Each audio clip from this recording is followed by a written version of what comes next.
Hi guys! Welcome to my cooking channel. For today's video, I'm going to teach you on how to make mango float or mango grahams. Here's what we need for this recipe. You may pause the video to list down all the ingredients. First thing to do is to prepare the mango.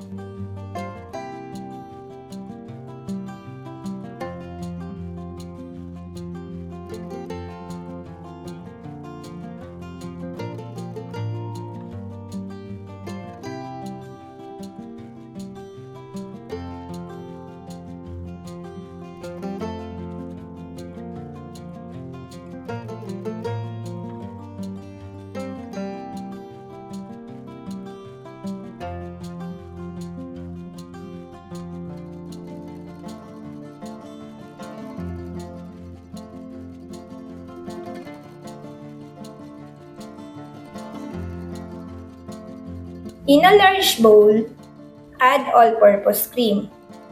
I suggest that you use a good quality cream for best result. You need to chill or refrigerate the cream for at least 12 hours so that your cream will have a thick consistency. This is important, so don't miss this step. All-purpose cream should be chilled for this kind of recipe. Add condensed milk.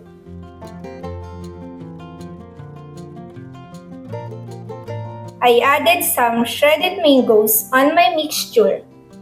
This step is optional only. Mix thoroughly until well blended.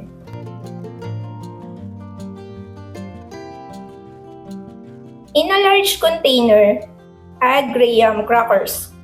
Dip crackers in water for 1 second for best result.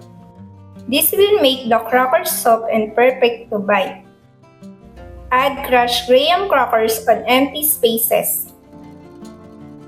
Add the cream mixture.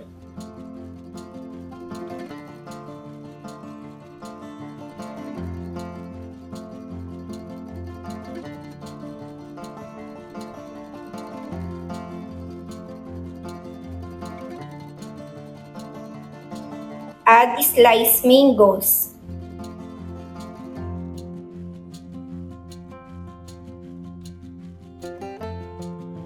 Follow the steps as seen in the video.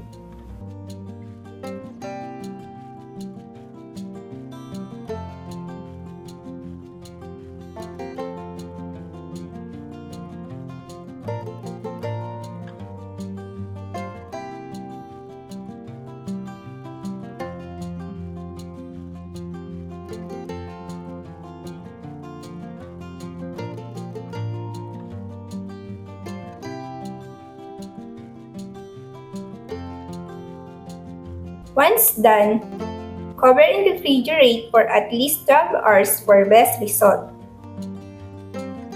After 12 hours, you may now serve your mango float or mango grahams. Thanks for watching guys! Please like and subscribe for more cooking videos. Bye!